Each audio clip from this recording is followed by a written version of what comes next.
Então não é sobre Ele o explicou Deus como Passei a me conhecer. Pregações bonitas. compartilhando. para pregar. Te joga na parede. Estão querendo se exibir. Jesus Cristo, inocente, pagou por todos os nossos pecados. Senhor nosso Deus, nosso Pai, Deus Todo-Poderoso, Criador dos céus e da terra. Deus de Isaac, de Abraão, de Jacó, meu Deus, meu Senhor. Tu que enviaste seu Filho, nosso Rei, nosso Salvador, Senhor Jesus Cristo. Ó Pai, damos glórias e graças a Ti, Senhor, por mais um dia de vida, Senhor, por mais um dia desse devocional, por mais um dia da Tua palavra em nossos corações.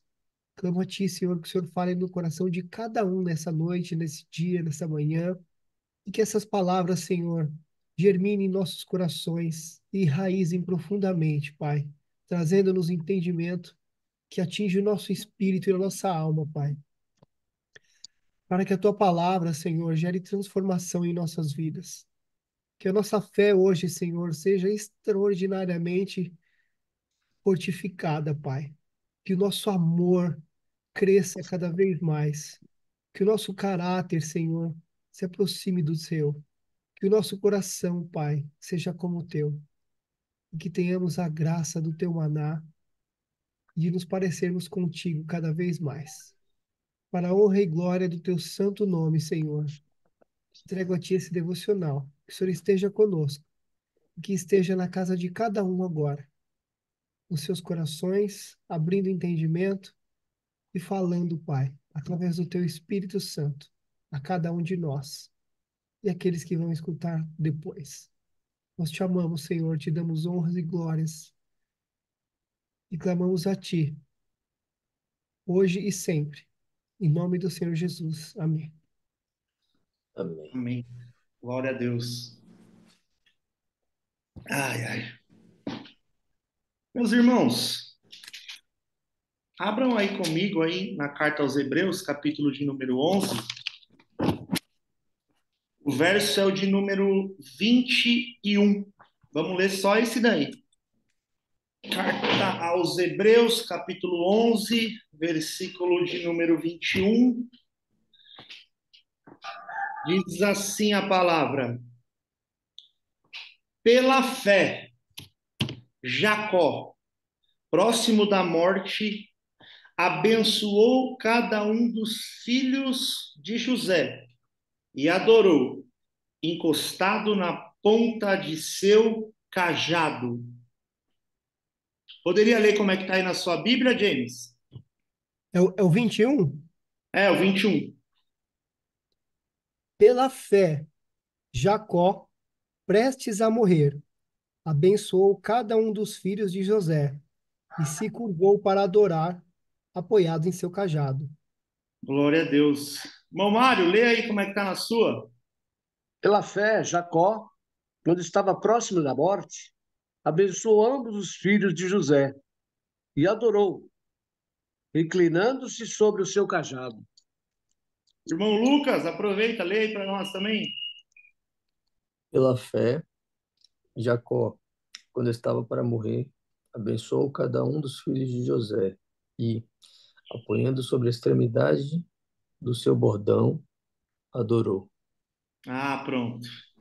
Achei mais uma palavra. Irmã Marineide, bom dia, minha irmã. Lê aí para nós também.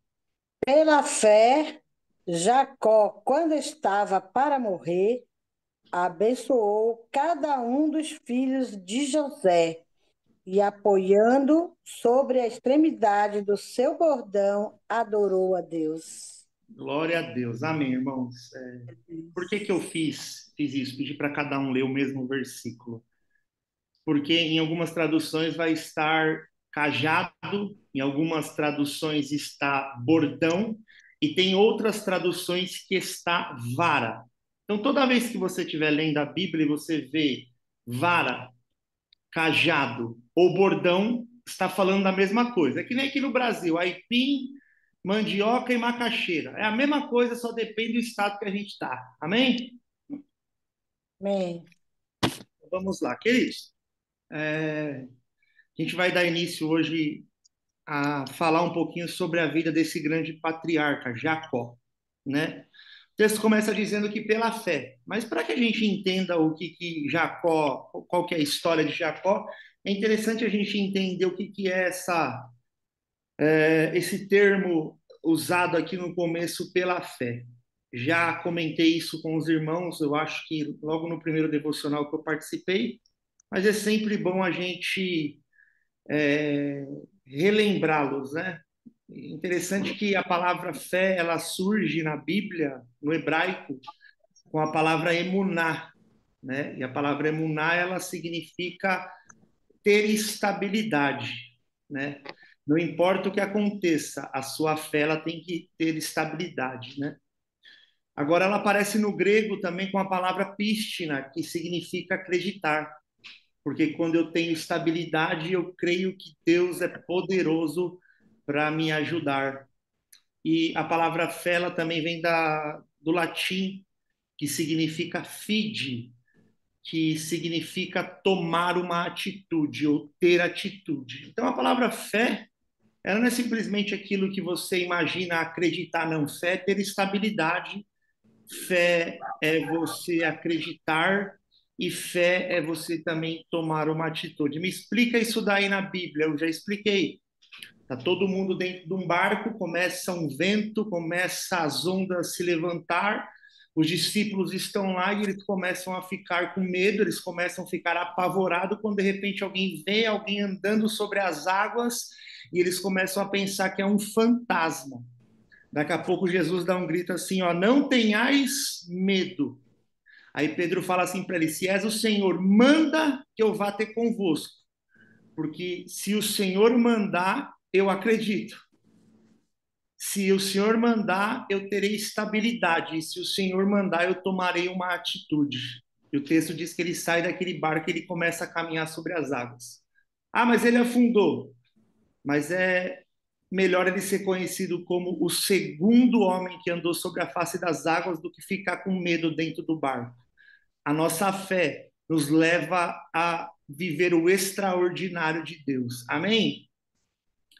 Mas o que tem a ver isso com Jacó, né? Por que eu contei isso? Porque o interessante é que a vida de Jacó ela começa antes mesmo do seu nascimento. Observe que o texto diz que Deus chega para a mãe de Jacó e faz um ultrassom nela. E fala para ela assim, ó, dentro de você tem duas nações, tem dois povos. O maior servirá o menor. Parece que Deus está mudando um contexto aqui, né? Parece que Deus está mudando a história, mas não é isso. O que é interessante é que quando nasce Esaú e Jacó, o texto diz que primeiro nasce Esaú. E quando Esaú nasce, a parteira, quando tira Esaú, ela observa que outro menino estava na barriga de sua mãe e ele nasceu grudado no calcanhar de seu irmão. Eu gostaria aqui de tirar algo da cabeça dos irmãos que hoje é muito colocado dentro da cabeça da igreja brasileira. Observa que é um bebê que acabou de nascer. Eu não sei aqui quantos são pais, quantos são mães, mas eu sou pai. Eu lembro perfeitamente quando meu filho Miguel nasceu. E eu tenho certeza de que quando o Miguel saiu da barriga da mãe dele, ele não fazia ideia do que estava acontecendo. Ele não sabia nem de onde ele estava vindo, o que aconteceu, o que surgiu, porque uma criança que nasce, ela não tem ideia do que está acontecendo. Só que aquele povo era um povo místico, a parteira era uma parteira mística. Por quê? Porque quando ela pega Esaú, ela olha para Esaú e fala, nossa, olha esse vermelho, másculo, peludo, e entrega para o pai. O pai olha e fala, esse aqui é macho, esse aqui vai se chamar Esaú. Quando ela tira Jacó, e ela percebe que Jacó estava puxando o calcanhar do irmão, pela questão da primogenitura, ela fala, olha, esse aqui já é sapequinha, desde a barriga da mãe já queria passar o irmão para trás, ó, puxando o pé do irmão para nascer primeiro. Meus irmãos, pensem comigo, você acha que isso realmente aconteceu? Que uma criança de 30 segundos de vida queria passar o irmão para trás? De maneira alguma. De maneira nenhuma. Só que quando ela conta isso para o pai Isaac, o que Isaac faz? Isaac coloca agora um peso nas costas daquela criança. O quê? Dentro da minha família, alguém querendo passar o outro para trás? E agora aquela criança, desde seu nascimento, ela carrega um peso, ela carrega um fardo, ela carrega um nome de trapaceiro, de suplantador, de alguém que desde seu nascimento quer passar alguém para trás. Mas deixa eu trazer aqui um conhecimento científico para os irmãos, e que isso é muito pertinente para a gente acrescentar dados à história. Recentemente, a fisiologia, recentemente, há 50, 60 anos atrás, a fisiologia descobriu que gravidez, parto de gêmeos, parto normal de gêmeos, ou seja, sem ser cesariano, um parto normal, a fisiologia descobriu que aquele que nasce primeiro foi gerado por último no útero. E o que foi gerado por primeiro no útero nasce por último. Eu vou repetir para vocês entenderem. A fisiologia explica que num parto normal de gêmeos, quem nascer primeiro foi gerado por último no útero. Aí eu falo para vocês, quem nasceu primeiro? Resposta, Esaú. Então Esaú foi gerado por último no útero. Quem chegou primeiro no útero da sua mãe foi Jacó. Para Deus não é quem sai primeiro, é quem foi gerado primeiro. Por isso que Deus escolhe Jacó, porque Jacó foi gerado primeiro. Isso é ciência, isso aqui não é invenção, vocês podem procurar isso aqui é científico, dado científico. Jacó foi gerado primeiro dentro do ventre da sua mãe. Por isso que nós somos contra o aborto, porque nós acreditamos que desde o momento que o filho é gerado na barriga da mãe, ali já tem vida. Deus já escolheu ele desde o ventre da sua mãe. Mas o fato é, James, que isso não importa na época, ninguém sabia disso. O fardo já estava dado. Ele era o suplantador, ele era o enganador, ele era aquele que não vale nada por causa de uma religiosidade, por causa de uma mística que uma criança de 30 segundos tentou passar o irmão para trás. E isso gera traumas, isso gera problemas psíquicos, psiquiátricos em Jacó. Ah, como assim? Me explica como. É simples. É só você ver dois irmãos, dois gêmeos, nasceram na mesma época, criados na mesma casa, faziam as mesmas coisas.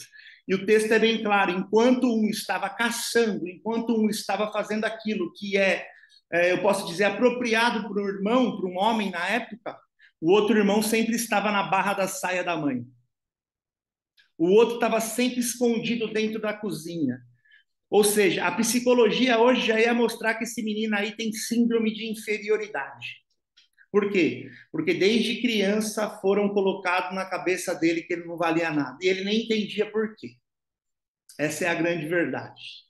Mas o tempo vai passando, o pai dele começa a ficar velho e daqui a pouco chega um momento que ele decide passar aquilo que nós chamamos de becorar, que é a bênção patriarcal para os seus filhos. Então ele Isaac chama o seu filho Esaú e fala para Esaú, vai até o mato, vai até a selva e traz um animal que nós vamos fazer um guisado, porque hoje eu vou passar a bênção patriarcal para você.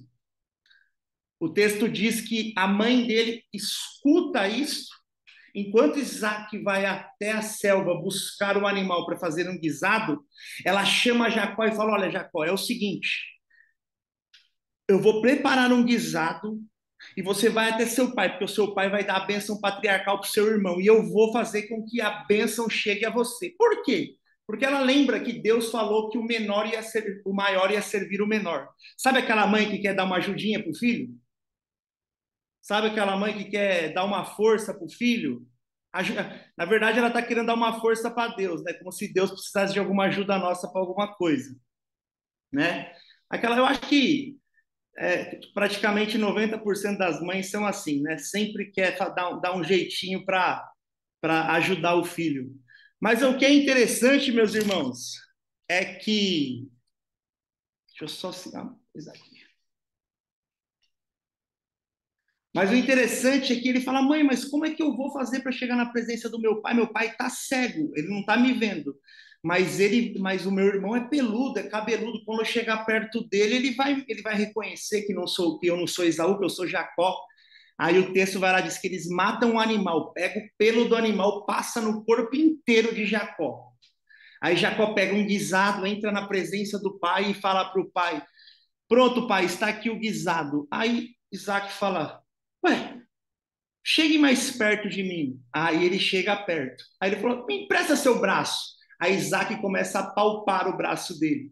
Aí Isaac fala assim: gozado, a pele é de Esaú, mas a voz é de Jacó. Ele fala assim: a pele é de Esaú, mas a voz é de Jacó. Sabe o que significa isso? Significa crise de identidade. Jacó quer ser todo mundo dentro da casa do pai, menos ele mesmo. Sabe, aquela pessoa que se parece com todo mundo, menos ele mesmo dentro da casa do pai. E o texto vai dizer que Isaac passa a bênção patriarcal para ele. Quando Esaú chega, Esaú Esaú fica tão nervoso que fala assim: olha, eu vou matar ele. Ele jura de morte Jacó. Fala: eu vou matar esse cara. Quando eu encontrar esse cara, eu vou matar. A mãe, sabendo dessa história, fala para Jacó: falou, foge daqui que seu irmão quer te matar. Vai embora daqui que seu irmão quer te matar. Nesse inteirinho, Jacó foge, vai até o deserto de Padã Arã. Quando ele chega no deserto de Padã Arã, jurado de morte para o seu irmão, ele está sozinho no deserto. E o que me chama a atenção, James, é que Jacó, nesse momento, ele tinha 71 anos, quando ele vai para o deserto de Padã Arã. Com 71 anos, Jacó não era casado, Jacó não tinha filhos, Jacó não tinha ninguém. Inclusive, agora ele está num deserto, só tem uma pedra para ele fazer de travesseiro. Quando de repente ele começa a dormir, ele tem um sonho, e naquele deserto o céu abre, desce uma escada, e ele começa a ver anjo subindo e anjo descendo. E ali ele acorda tomado pelo temor, e ele fala: rapaz, aqui eu tive um encontro com Deus, aqui eu tive um encontro com Deus de meu pai. Portanto, ele muda o nome daquele lugar, e agora o nome daquele lugar é Betel, que significa casa de Deus. Ele continua o seu caminho até que ele se encontra na casa de Labão, de seu tio. E na casa de Labão, Labão vai forjar a identidade de Jacó. Porque na casa de Labão não tem espaço para preguiçoso. Na casa de Labão não tem espaço para vagabundo. Na casa de Labão ele vai ter que trabalhar. Na casa de Labão não adianta ele gritar pela mamãe, que a mamãe não está lá, ele vai ter que trabalhar. E o texto vai dizer que ele tem que trabalhar naquele lugar durante 14 anos para conquistar as suas esposas. Observe que todo mundo critica a casa de Labão, mas é a casa de Labão que forja o caráter dele, porque para todo Jacó existe um Labão. Para toda pessoa esperta existe um Labão para colocar ele na linha. E o interessante também, queridos, é que a gente olha e ninguém quer passar pela casa de Labão. Mas, irmão Mário, a casa de Labão é o que deu família para Labão, para Jacó. A casa de Labão é o que deu posses para Jacó. A casa de Labão é o que deu fortuna para Jacó. E a casa de Labão é o que forjou a identidade e o caráter de Jacó. De repente, quando já deu o período de ele ficar na casa de Jacó, que ele entende, a casa de Labão, que ele entende que é o momento de ir embora, ele pega as suas esposas, ele pega os seus gados, os seus animais, ele pega as suas posses, e agora ele toma uma decisão: deixa eu sair daqui, agora eu vou embora, agora eu vou retornar para minha casa.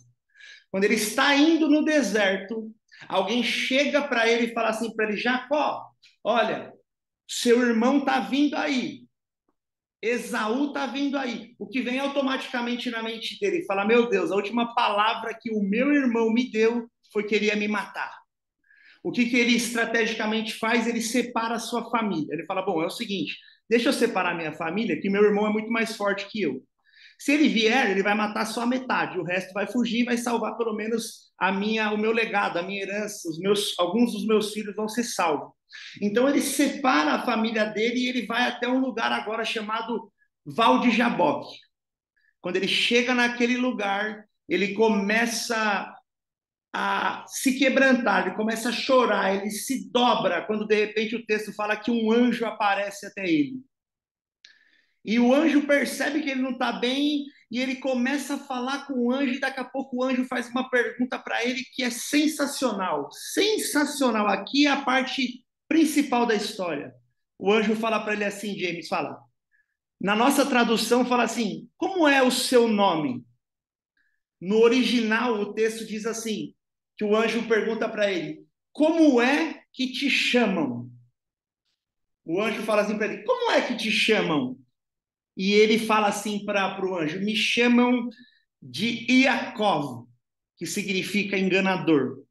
Em outras palavras, não é um nome próprio que ele está perguntando, ele quer saber o adjetivo que as pessoas estão chamando ele. Por que estão te chamando assim? E Jacó se quebranta, Jacó se abre, se rasga. Por isso que o texto diz que ele segura o anjo. É porque ele não aguenta mais ser chamado de enganador. Ele não aguenta mais ser chamado de suplantador.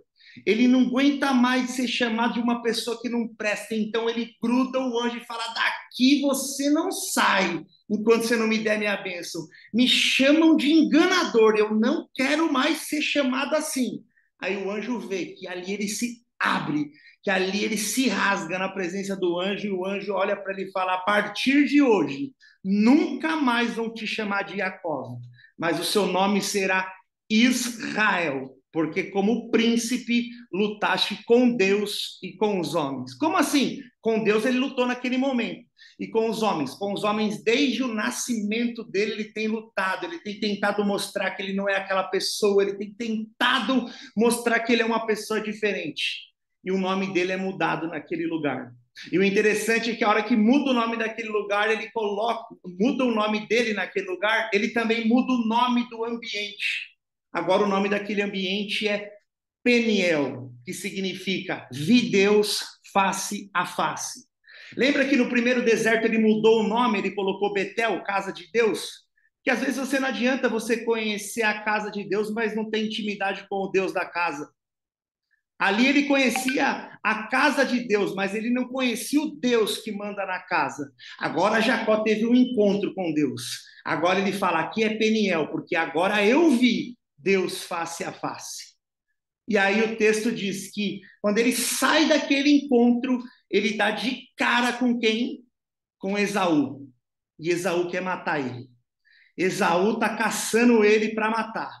Mas quando Esaú dá de cara com ele, Esaú não mata ele. Sabe por quê?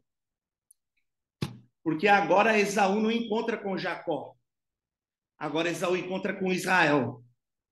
E ele encontrou com um cara com caráter moldado. Ele encontrou com outra pessoa. Ele encontrou com um cara que lutou com Deus.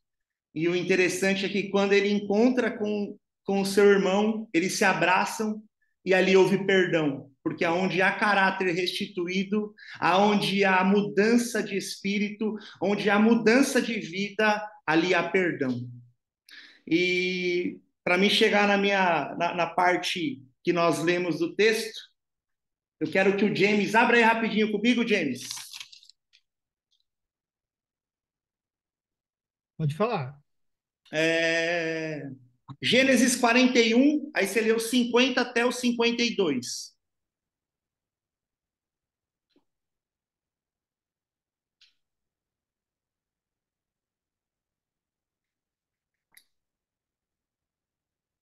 Cinquenta a 52. É.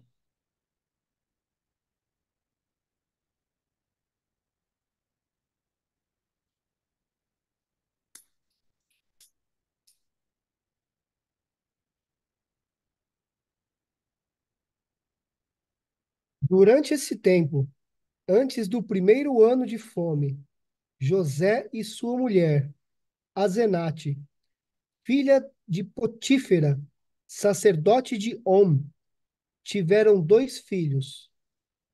José chamou o filho mais velho de Manassés, pois disse: Deus me fez esquecer todas as minhas dificuldades e toda a família de meu pai.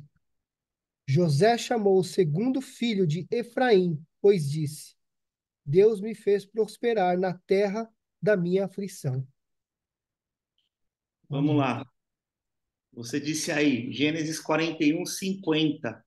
Antes do período da fome.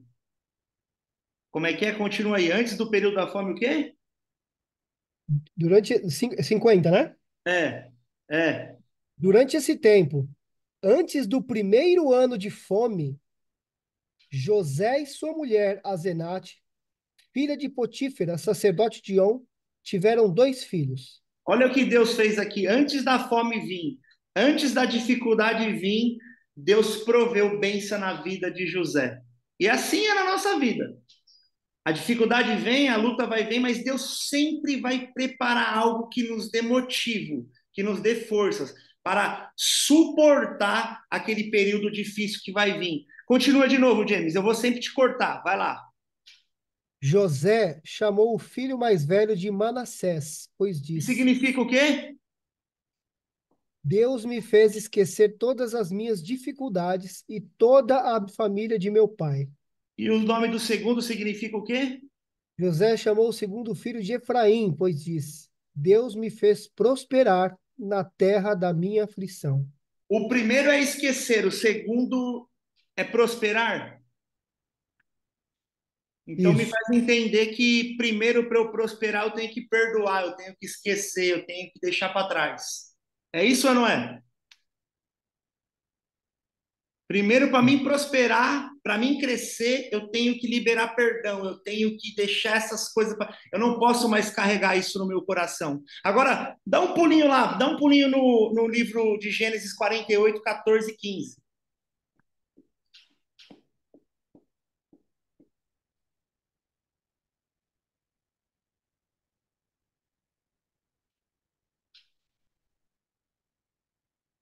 48, 48, 14 e 15.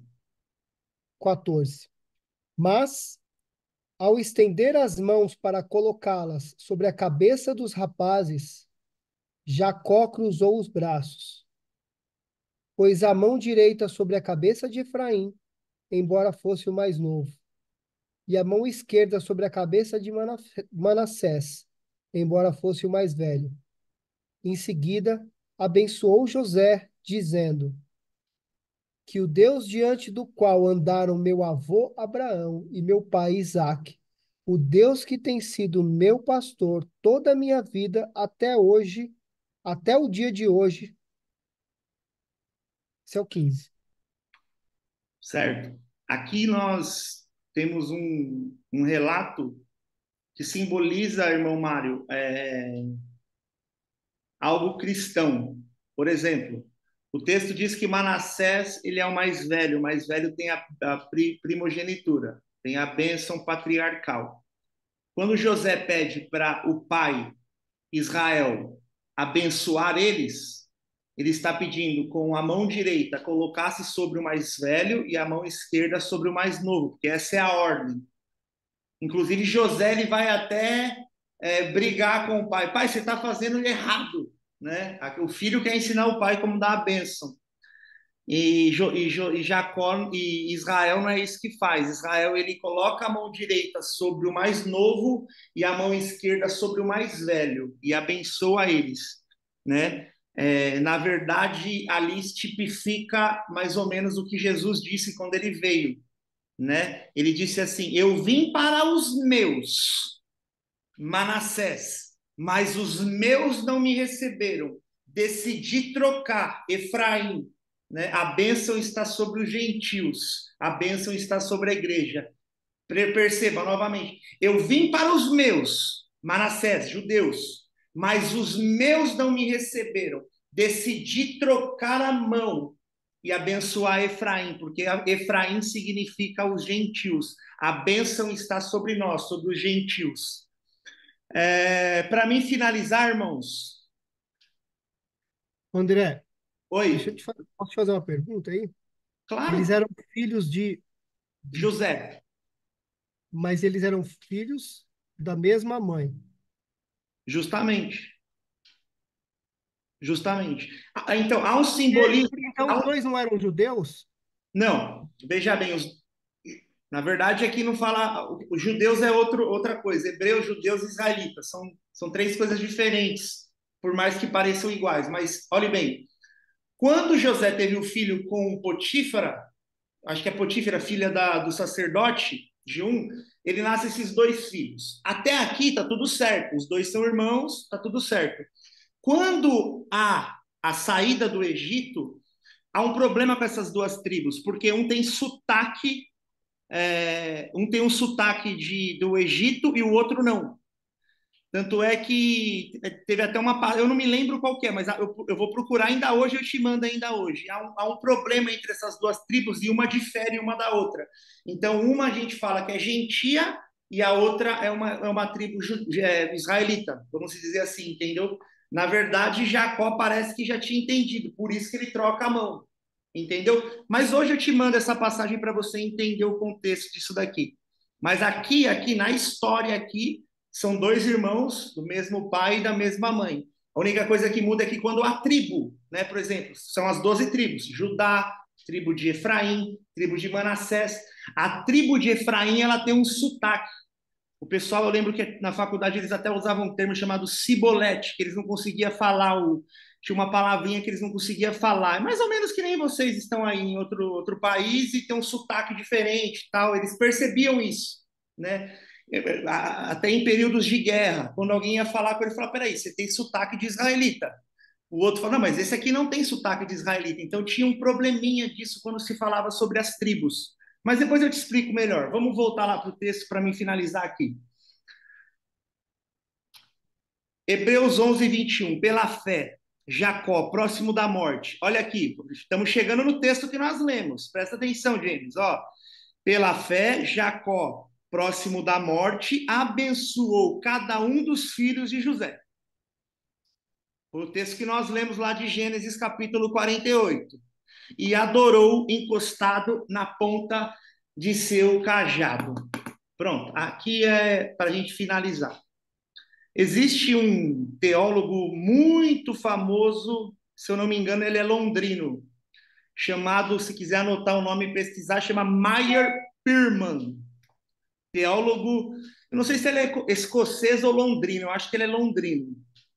E ele tem um livro sobre os patriarcas, e que nesse livro ele chegou à conclusão, James, que todo patriarca dispunha de um cajado. Todo patriarca tinha um cajado. O cajado ele serve para apoio, o cajado ele serve para se defender, o cajado ele serve para pastorear os seus animaizinhos, mas a principal utilidade do cajado é que todo patriarca ele pegava o seu cajado e ele escrevia no seu cajado a sua história. Ele passava nos seus períodos vagos, ele ficava escrevendo a sua própria história no seu cajado. Durante muito tempo, todos os patriarcas ficavam escrevendo a história no seu cajado. Então, em outras palavras, Jacó, ele pega o seu cajado, ele pega a sua história e ele olha para a sua história e ele fala assim: se eu cheguei até aqui, passei pelas pessoas que não acreditavam em mim, pelas pessoas que falavam que era caluniador, pelas pessoas que tentaram destruir minha vida, pelos desertos, passei pela casa de Labão, meu filho foi raptado, cheguei até o Egito e Deus me fez prosperar no Egito. Se eu cheguei até aqui, eu cheguei por causa da minha história. Você quer ver um negócio? Você vê como o cajado é importante? James é rápido para abrir, abre aí. Êxodo 4, só o começo. Só o primeiro versículo. Moisés respondeu: e se não acreditarem em mim ou não quiserem me ouvir? Ele pergunta. E se disserem: o Senhor nunca lhe apareceu? Então o Senhor lhe perguntou: o que você tem na mão? Uma vara, respondeu Moisés. Jogue-a no chão, disse o Senhor. Moisés jogou a vara no chão e ela se transformou numa serpente. Viu, James? Moisés chegou para Deus assim, falou: como é que eu vou até a presença do faraó? Deus falou: ah, não sei, pega teu cajado e vai. Pega a tua história e vai. Quem tem história entra em qualquer ambiente. Você quer ver? Você lembra da história de Davi? Como é que é? Lembra como é que foi ali a história de Davi com Golias? Você lembra da história? Você quer ver uma coisa que ninguém percebeu? Presta atenção, pouquíssimas pessoas percebeu, ou só quem já fez esse estudo. Abre aí, Samuel, primeira carta de Samuel, capítulo 17, versículo 38. Samuel 17:38. Lê aí.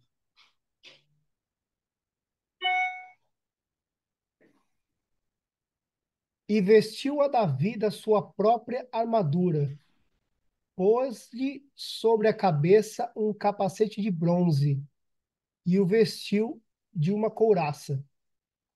Continua. Davi cingiu a espada sobre a armadura e procurou em vão andar, pois não estava acostumado com aquilo. Então disse Davi a Saul: não posso andar com isso, pois não estou acostumado. E Davi tirou aquilo de sobre si. O que ele Então, fez? então tomou na mão o seu cajado, Ah, escolheu do ribeiro 5 seixos lisos e pô-los no alforje de pastor que trazia, a saber, no surrão, e tomando na mão a sua funda, foi-se chegando ao filisteu. então, primeiro, antes de ele pegar a arma, ele pegou a tua história na mão e foi até o gigante com o cajado na mão. A gente pensa que cajado é só apoio, o cajado é história. Todo patriarca, onde ia com o cajado, a história dele estava escrita. Você quer ver mais uma para eu finalizar e passar para os irmãos? Marcos capítulo 6, lê aí, 7 e 8. Chamando os 12 para juntos de si, enviou-os de dois em dois e deu-lhes autoridade sobre os espíritos imundos. Estas foram as suas instruções. Não levem nada pelo caminho, a não ser um bordão. Não levem pão, nem saco de viagem, nem dinheiro em seus cintos. Jesus ele separa o pessoal para ir evangelizar, para ir pregar. Eles mandam de dois em dois. Ele dá autoridade, mas quando ele dá autoridade, ele fala para eles assim: leve consigo o seu cajado. Por que adianta ter autoridade e não ter história? Leve consigo o seu cajado. E aí os discípulos eles vão e eles começam a trabalhar para Jesus. Então, eu gostaria de deixar para os irmãos é justamente isso, que a gente, os lugares mais difíceis da nossa história, da nossa vida, a gente tem que entrar neles com a nossa história, com o nosso cajado. Amém, irmãos? Amém. Amém. Pessoal, só para eu entender, que eu não participei esses últimos dias, cada um vai pegar um herói de Hebreus 11 e vai trazer, é isso? Isso. Aquele que você escolher, meu irmão. Tem Entendi. uma lista no grupo lá. Bom dia a todos aí. É, e maravilhoso você trouxe aí, André. É, e você falando justamente essa história do cajado, né? Porque todos nós, é, de certa forma, nos aproximamos de Cristo, né? Através de uma história, né? Através de uma vida, né? E quando a gente fala tanto de testemunho, né? A gente fala tanto de, né? De verdade, de humildade. E você aqui trouxe algo que foi muito importante, porque os nossos desafios, né, que a gente tem na nossa vida, muitas vezes nós precisamos lembrar, né, da nossa história mesmo, da nossa vida para poder, porque quando a gente olha pura e simplesmente para o momento atual, a gente às vezes se sente sem forças para, né, para dar o passo, né, necessário, né? E quando a gente olha para aquilo que Deus já fez na nossa vida, né, aquilo que Ele já vem transformando, e a gente consegue isso tudo cada vez mais reforça a nossa fé e traz coragem, né, para dar os passos necessários, né, para a gente vencer os desafios que a vida nos traz, né? Muito, muito legal essas passagens do. Eu tava lendo justamente porque eu peguei o personagem do Samuel. Acordei uma hora mais cedo porque eu tô no fuso errado aqui. E eu tava lendo justamente 1 Samuel 17. E eu fiquei bem assim na hora que eu li lá. Ele pegou o cajado, depois separou as pedras e foi. Eu falei, como assim, né? Ele pegou um cajado, né? E Então, foi interessante você trazer que justamente o que ele pegou ali foi a história da vida dele, né? Ele olhou para dentro dele e falou, não, eu vou, né? Eu não é, tô aqui, eu não tô aqui à toa, né? Eu tenho um propósito, né? E Deus me colocou aqui, eu vou fazer, né? Eu vou fazer. matei leão e matei urso. Ninguém sabe, mas minha história sabe, eu sei. Nossa, que lindo, que lindo. Eu Uma estava aqui, perspectiva. ô Fábio, eu estava lendo uma história aqui, estava lembrando de você ontem, a respeito do rock, aquelas coisas todas, né? Eu estava vendo aqui a respeito daqueles caras que andam de moto, aquelas camisas pretas, cheias de caveira. E tinha uma história aqui do rapaz que chegou numa cidade, né? O pessoal chegou lá, uma cidade, com aquelas camisas pretas, com impressões de crânios, de caveira.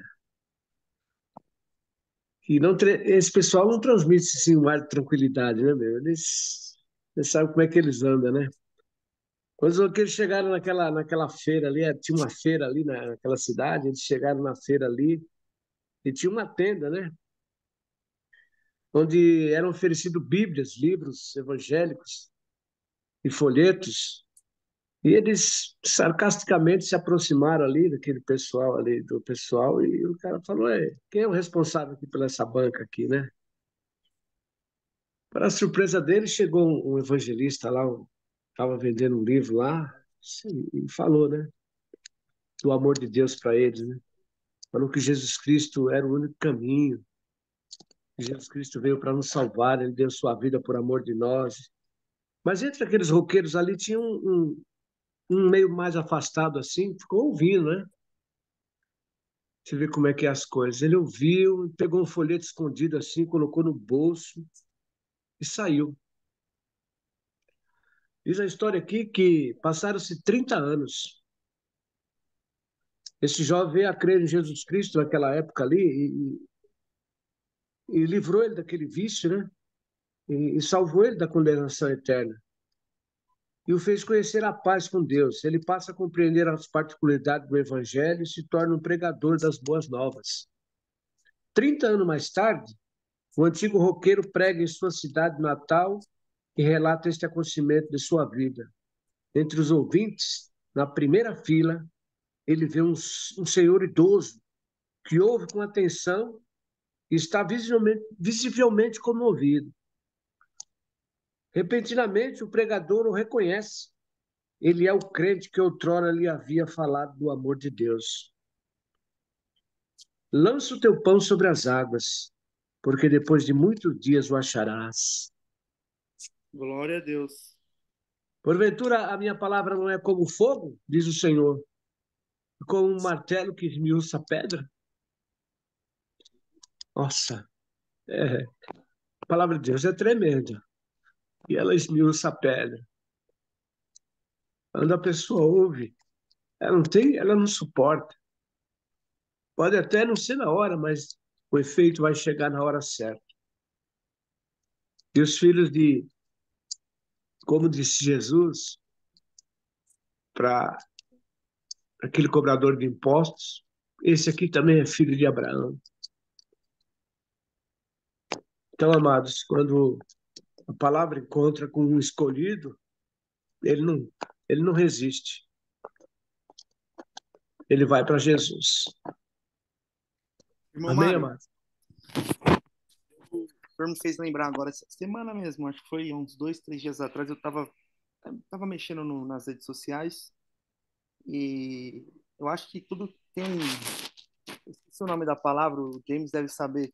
Você assiste muito uma coisa, então fica aparecendo sempre nas redes sociais algum assunto parecido. Tem um nome? tô falando, James? Você assiste Algoritmo. Algoritmo. Isso, desculpa, tinha esquecido. E apareceu um teólogo muito famoso que é aqui do Brasil, que ele é da Adventista do Sétimo Dia, é o Rodrigo Silva. Ele é arqueólogo, muito famoso. Eu gosto muito das teorias dele de arqueologia. E ele contando uma história num podcast que tinha um pastor que Deus falou assim para ele, falou, vai até o hospital tal, no andar tal, na sala tal, vai lá e ora por uma pessoa. O pastor falou, tá bom, vou lá. Pegou o ônibus, pegou o metrô, chegou no hospital, já era num dia fechado, não podia ter visita, e aí a mulher falou, não, você não pode entrar, hoje não tem visita. Onde você vai? Ele falou, vou na sala tal. Mas eu sou pastor, eu tenho a carteirinha de capelania hospitalar. Se você tem carteirinha, pode entrar. Ele disse que chegou no andar tal, a hora que bateu na sala que ele ia entrar, disse que tinha 2 segurança na porta. A segurança falou assim para ele, o que você veio fazer aqui? Vou falar a verdade para você. Eu estava em casa, Deus me deu, eu sou pastor, pediu para vir nesse hospital, nesse andar, nessa sala, para orar para uma pessoa que está aí dentro. Não faço ideia quem esteja aí dentro, mas Deus mandou vir aqui. Aí disse que um segurança olhou para o outro, abriram a porta, falaram com alguém lá dentro e autorizaram ele entrar. Aí quando ele entrou, o cara estava assim, deitado na cama, não conseguia nem mais falar. Aí disse que ele pegou na mão desse cara e fez o apelo de Jesus. E disse que o cara não conseguia nem falar, mas apertava a mão dele com força e as lágrimas começaram a rolar, né? O Rodrigo Silva não porque assim não tem autorização da família, não poderia falar aquilo, né? Mas depois não poderia falar o nome da pessoa. Mas parece que depois de muitos anos, a enfermeira que estava no local, que presenciou aquilo, escreveu um livro e ela relata justamente isso. E eu fiquei louco de curiosidade para saber quem é o cara, porque ele não pode falar, né? E eu comecei a pesquisar. E aí eu descobri de quem que é o livro e de quem que é o cara que ele estava falando. O cara que ele estava falando chama-se Cazuza. Tava deitado. E é verdade, irmãos. Eu vi o livro. Eu vou até mandar aqui no grupo para vocês. Tava deitado na cama. O cara que mais atacou o cristianismo com as músicas, com seu estilo de vida. Nos últimos dias de vida dele, Deus manda uma mensagem para um pregador, para um pastor e fala: vai lá. Sabe por que Deus não revelou quem era o cara que estava lá? Porque se é eu e você, muito provavelmente eu ia falar: eu vou lá? Tá igual Paulo, igual o pessoal fazia com Paulo na época. Falava: o quê? Vou chamar Paulo para vir para cá? Esse cara tá matando um monte de cristão aí, vou nada. Aí Deus não revela para o pregador quem é. O pregador vai até lá, chega lá, se depara com o Cazuza num leito de morte, morrendo, faz o apelo e o cara se rendeu a Cristo nos últimos segundos da vida dele. Então, assim, o evangelho é algo que, por isso que Paulo fala que é loucura mesmo, porque a gente nunca vai conseguir entender. O importante para Cristo é uma alma. Essa é a verdade. Alma vale mais que tudo. Eu vou procurar o livro e vou mandar aqui para os irmãos. Quer ver? Eu acredito, irmãos. Eu acredito, sim. Deus é misericordioso. E às vezes a pessoa é o que está escrito lá, errais por não conhecer as escrituras. Muitas vezes as pessoas estão no pecado, estão no mundo aí porque não conhecem a palavra de Deus.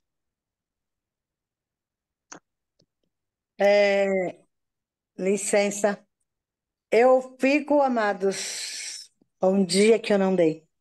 Eu fico, amado, regozijado com a palavra de Deus, como Deus ele é tremendo. E em todas as formas, em todos os momentos, devemos estar preparados, porque somos soldados e temos chamado real de Deus. E devemos estar preparados para que na hora que Deus disser como Deus usou essa pessoa lá para chegar até o Cazuza, e assim vai. Deus, ele ama, ele nos ama. E o valor de uma alma é muito grande. A coisa que eu mais me regozijo, que está registrado em Hebreus, no capítulo 11, gente, eu tenho esse versículo dentro de mim, porque eu não vi nada, mas eu creio num Deus poderoso que vê tudo, que tudo faz. É o firme fundamento das coisas. A fé, viu, gente? A fé é o firme fundamento das coisas que não se espera e a prova das coisas que não se vê. Eu não vou esquecer isso nunca na minha vida e sempre eu falo isso para as pessoas.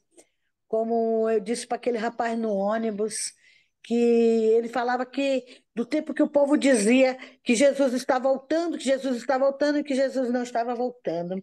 A primeira coisa que Deus me deu a citar naquele momento foi caixão. E depois eu falei sobre a fé.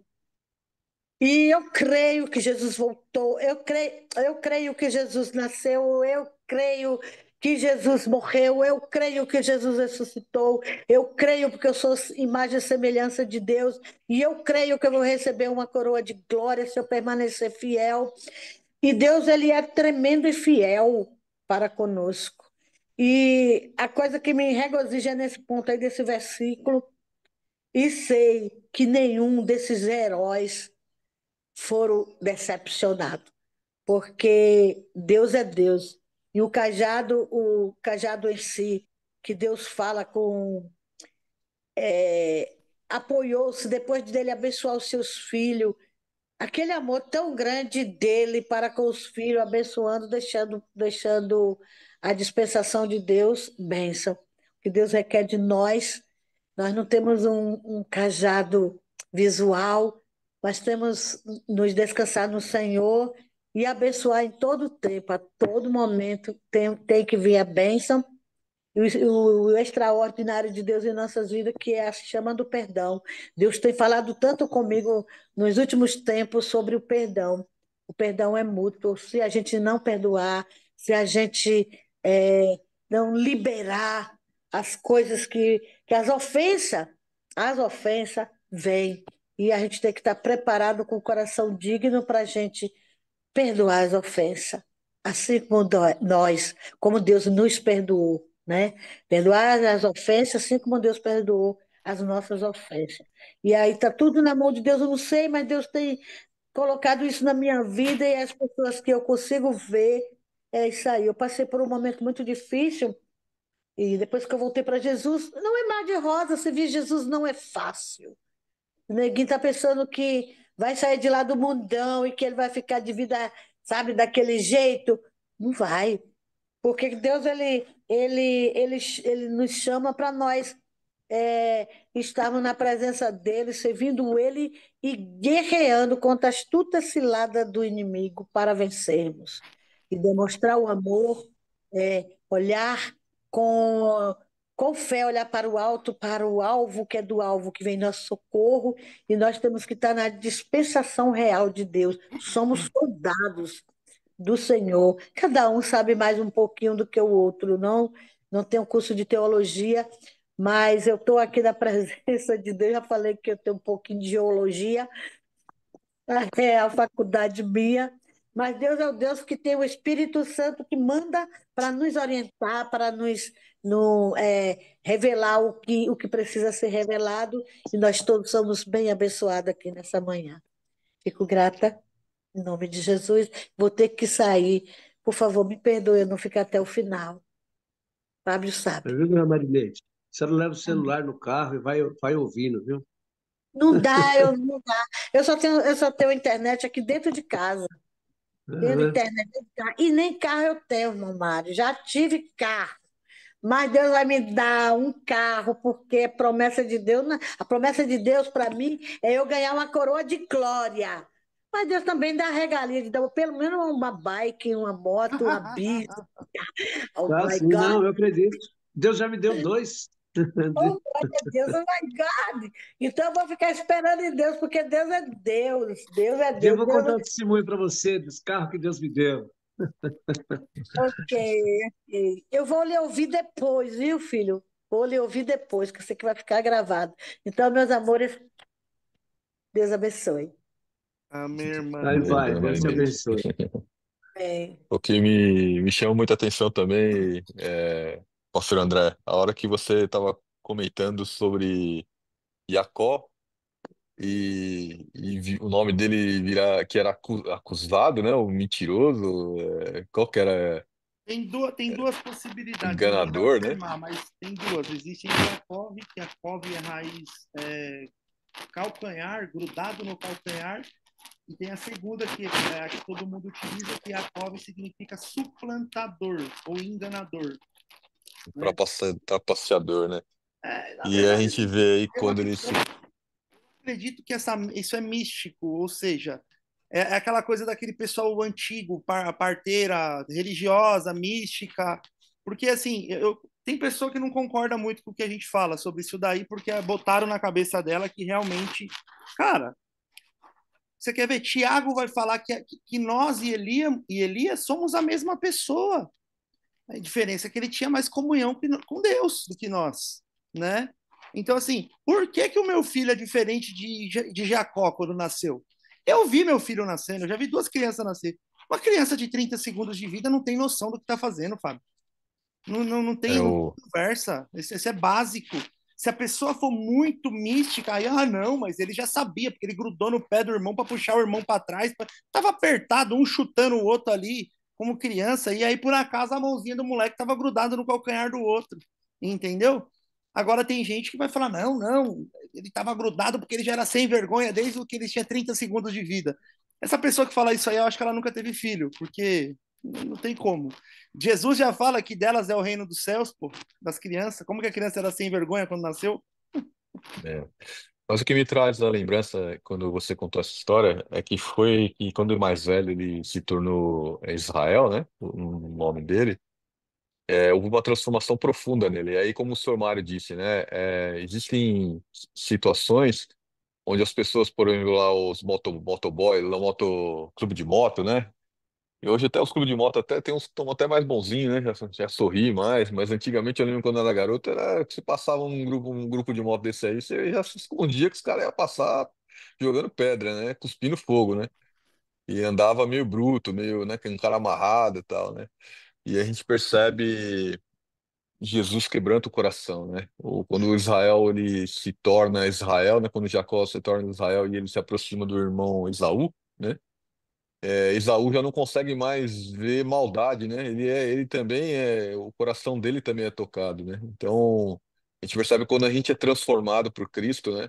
Onde a gente chega, né? A outra pessoa que às vezes tinha alguma coisa contra a gente, tinha algumas, né? Algum rancor, alguma coisa, ele também é tocado, ele também é transformado, porque ele nota, né, a transformação na nossa fisionomia, nas nossas palavras, na nossa atitude, né? Então, é isso, é o derramar de Deus realmente por onde a gente passa. E aí a gente vai lá, né? É luz, né? Ser luz lá onde a gente passa, ser sal na terra, né? E realmente há uma transformação que ela transborda, né? Ela não fica dentro de nós somente, ela transborda, né?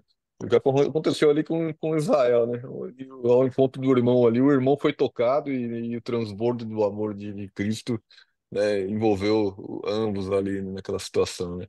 Isso é muito claro na nossa vida, né, no nosso dia a dia, né? Com a transformação que ocorre dentro da gente e a gente encontrando pessoas ao longo da nossa caminhada que a gente já conviveu, né? E esse amor acaba realmente indo muito além do que a gente imaginava, né?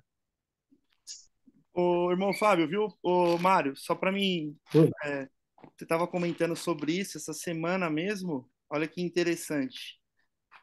Eu nem estava na ONG, estava aqui em casa e os meninos me ligaram lá. Bom dia. Aí os meninos me ligaram e falaram para mim, falou, ó, chegou um grupo de motoqueiro aqui. Eu quase falei para eles, mas se esconde que eles vão pegar alguém aí, né? Esses caras vão fazer aí. Aí eu acabei de mandar a foto no grupo, dá uma olhada aí. Os caras descarregaram um monte de alimento lá de doação para a ONG lá. O pessoal colocaram eles na Amém. mesa até para fazer uma oração. Então tem umas equipes dessa aí que já está sendo quebrantada, viu, irmão Mário? Com É, certeza. Não, porque eu, quando era garoto, eu me lembro que os caras apavoravam. Os caras chegavam com um chifre, né, meu? Tem uns que usam chifre, outros Deus, colocam assim no retrovisor, os caras colocam aqueles bonecos, sabe? Aqueles do cinema, aqueles. Sabe? Olha, meu, os caras apavoravam. As roupas dos caras tudo preta, umas jaquetas cheias de caveira, sabe? Então, os caras, eles sabe? E de repente um cara desse, quando ouve a palavra de Deus, ele sai transformado. Aquilo é um poder muito grande de Deus, rapaz. Aquilo me comove muito grande. Olha, eu sou evangelista, cara. Eu fico comovido com isso. Porque a palavra de Deus fala que onde abundou o pecado, superabundará a graça. Quando o cara ouve a palavra de Deus, ela esmiuça a pedra. Então não tem como. O cara pode ser mal como for, rapaz, mas quando a palavra de Deus chega nele, ele se derrama. Então, Ô, quando eu li Romário, isso aqui, a, chamou a- muita atenção. a gente trabalha nessas missões. Eu tô um pouco devagar esses últimos 8, 9 meses, estou focado Mas muito na. deixa eu te falar uma coisa, Lucas. Deixa eu te falar uma coisa que eu estava orando lá na igreja, o dia depois que nós estávamos falando a respeito daquele rapaz lá que está na Cracolândia, da irmã, acho que é a irmã Sueli, se não me Irmã falha a memória, Andréa. André, a André. irmã Andréia, né? E Deus me mostrou que você ia encontrar esse rapaz, que você ia encontrar você ia apresentar esse rapaz e fazer uma surpresa para nós. E apresentar esse rapaz. Eu estava orando lá na igreja e eu vi você nos fazendo uma surpresa. Olha aqui o baiano aqui, ó. Ô, glória a Você Deus, eu creio. acredita nisso, cara? Eu creio porque eu já tinha sentido isso também. Eu já tinha sentido isso. Ah, Eu já tinha sentido. Você eu vi sabe isso qual que é aí, cara. Eu vi a lá na igreja dificuldade? orando.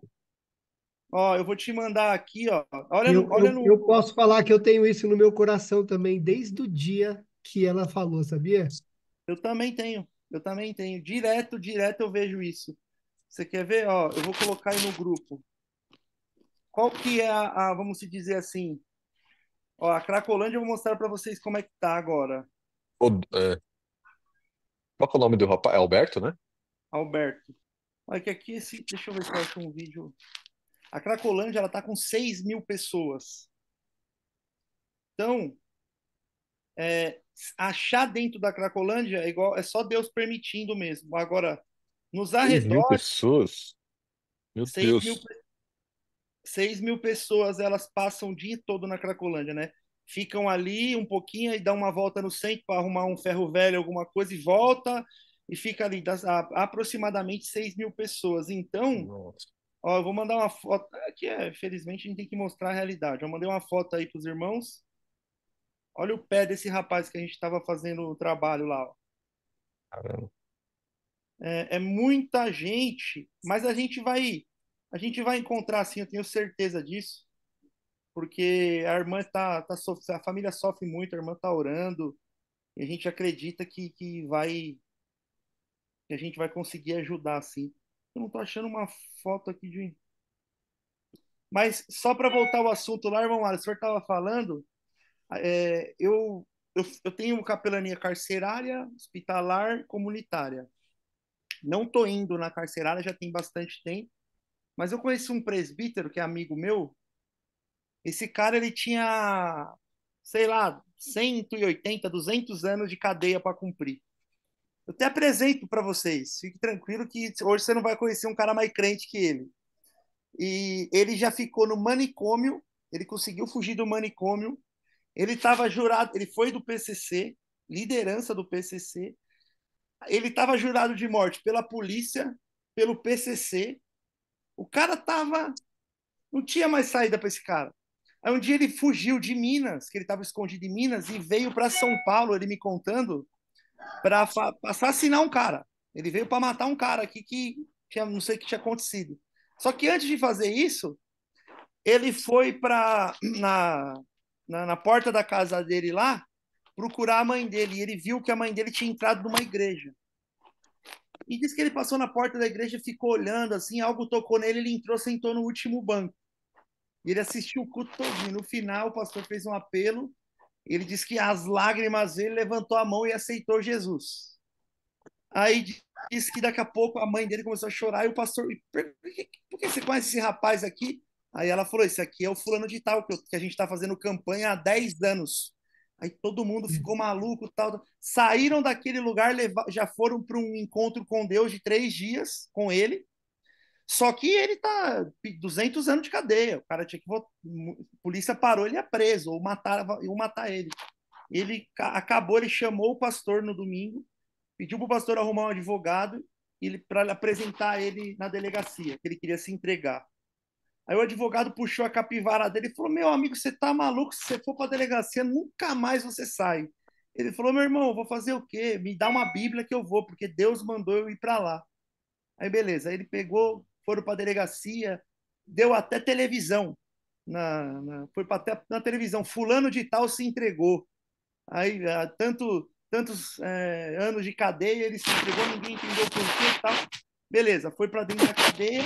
Mas uma semana que ele estava preso, ele começou a juntar o pessoal lá, disse que tinha um monte de cara do PCC, e aí ele falou assim para os irmãos assim lá, que tava lá dentro, falou, ó, eu posso fazer uma oração aqui dentro? Ah, pode. Aí começou a fazer uma oração. Não deu uma semana que ele estava dentro da cadeia, saiu um alvará de soltura para ele. Aí ele saiu da cadeia e cumpriu a pena dele fora da cadeia fazendo ação. Ele não pode até hoje passar das 10 horas da noite na rua, já está 8 anos como servo de Deus. Ele não pode passar das 10 horas da noite na rua, fez serviço comunitário, entregando cesta básica, limpando a rua, mas é esse tipo de pessoa que Deus pega. Esse cara não sai de comunidades de evangelismo, sempre contando o testemunho dele. Então, assim, Deus pega esses caras aí, muda até a. Eu não entendo por quê, porque se a gente olhar pelos olhos humanos, o cara tinha que cumprir alguns anos de cadeia, né, pelo que ele aprontou. Mas se Deus não quer ele dentro da cadeia, quer ele aqui fora evangelizando, é o que é a vontade de Deus, né? E hoje é muito amigo meu. Qualquer dia eu vou colocar ele aqui no grupo para ele dar um devocional, ele contar o testemunho para os irmãos. Opa, eu chamo ele de Pastor Davi, mas ele é presbítero. Gente finíssima, James. Você vai gostar muito dele. Eu André, espero que mas não você seja o vê, meu, viu? isso Porque daí, em 1997 eu fui pregar na cadeia aqui em Mauá e Deus me usou. Tinha um monte de gente presa lá e eu olhei para um rapaz assim, apontei o dedo para ele assim, ainda hoje Deus vai enviar um alvará de soltura para você. Desse jeito Deus me usou. E não é que naquele dia, rapaz, o cara recebeu um alvará de soltura, depois É, ele foi contar o testemunho. olha aí, ó. É, rapaz, Deus usa a gente, viu, de forma assim, e olha, impressionante. Colocar nossas orações aí, aqui nos Estados Unidos de ação de graça, né? Semana de ações de graça. Então, agradecimento, né? Agradecer a Deus aí por tudo, né? Tudo que tem entregue nas nossas mãos aí. Amém. Eu queria também colocar em oração, no começo do ano, teve uma tia minha que sofreu um AVC, né? Sofreu bastante esse ano, vem, né, pelejando bastante. Deus, graças a Deus, vem agraciando ela na recuperação dela. Recuperação, a parte é, mental, parte física, para que Deus traga tranquilidade, paz para ela para esses dias aí, que abençoe, né, a recuperação dela, a cirurgia dela. Vai colocar em oração aí, né, também para a gente. Eu gostaria de pedir para os irmãos também que durante o dia aí, e durante a oração, colocassem em oração a nossa ONG. Hoje o assistente social e a psicóloga terminaram o, o documento que eu vou levar hoje. Estou criando coragem, assim, estou até com a mão suando e o pé gelado para levar para a Secretaria da Assistência Social para ver se vai ser aprovado para a gente ter um apoio aí mensal da prefeitura, né? Algo que eu estou lutando só tem 4 anos. E é justamente ele me mandou hoje 3 horas da manhã. 3 horas da manhã eu estava acordado. Ele me mandou 3 horas da manhã essa documentação para me rever e eu vou levar para o secretário aqui de Guarulhos para ver se vai ser aprovado. Então, orem aí, irmãos, que a gente sabe que tudo está na mão de Deus, né? Não está na mão do secretário, está na mão do Senhor, mas a gente tem que fazer nossa parte, que é orar. Tá bom? Qual que é o amém. nome da ONG, André? Chama Instituto Ressurreição. Vou colocar aqui, ó, a ONG do Pastor André. Pronto. Pronto, Já vai abençoar Deus a minha sabe qual ONG e que é. mais umas 10 ONG aí de pastor, que eu conheço um monte de pastor André que tem ONG também. Mas Deus sabe qual André que é. Amém. Então, irmão Mário, ora por nós aí em nome de Jesus. Amém. Querido Deus e amado Pai, Deus Todo-Poderoso, ainda na tua presença, Pai, eu quero te agradecer, Senhor, por mais esta rica oportunidade, Pai, de podermos estar aqui reunidos em teu nome, para te falar e explanar a sua palavra, Senhor. Abençoa, Pai. A partir deste momento, Senhor, eu entro em intercessão pela ONG do pastor André. E eu quero que ele não se preocupe, porque naquele dia há muitos Andrés, já veio, já foi, virão. Mas quando o Senhor chamar pelo André, somente ele responderá, Pai. Porque o Senhor conhece nós, a cada um de nós, Pai. Abençoa as nossas vidas, ó Pai. Abençoa cada um que participou desse devocional, Senhor. E aqueles que ainda vão ter a oportunidade de assistir, de ouvir, Senhor. que sejam impactados pelo poder do teu Espírito. Abençoa nossas vidas, nossos parentes, nossos amigos e inimigos, ó Deus. E nós tenhamos um dia cheio da tua graça, da tua unção e do teu poder. Sê conosco, Pai. Eu te peço e já te agradeço. Em nome de Jesus. Amém. Amém, Peço também, amados. Pai amado, que o Senhor Irmãos. olhe pela minha tia Ana, Senhor, que o Senhor abençoe ela, Pai. Continue derramando a sua graça e a cura sobre a vida dela, Senhor. Que o Senhor consiga, Pai, tranquilizar, trazer tranquilidade para a mente dela, Pai, que ela fique tranquila, Senhor, que essa cirurgia vai passar em paz, Senhor, em tranquilidade, Senhor. E para seu testemunho, Senhor, seu testemunho, Pai, da sua graça, Senhor, do poder, Senhor, do seu poder e da sua força, Senhor, que está sendo derramada sobre a vida dela, Pai. E que o Senhor, Pai, através do seu poder, tem testemunhado, Pai, a alegria aqui, o transbordo, Pai, da sua graça, Pai, sobre a vida de todos os que estão ao redor dela, Senhor. Que tem provado, Pai, da sua misericórdia, Senhor, tem provado do seu poder, Pai, de recuperar, Pai, porque para ti nada é impossível, Senhor.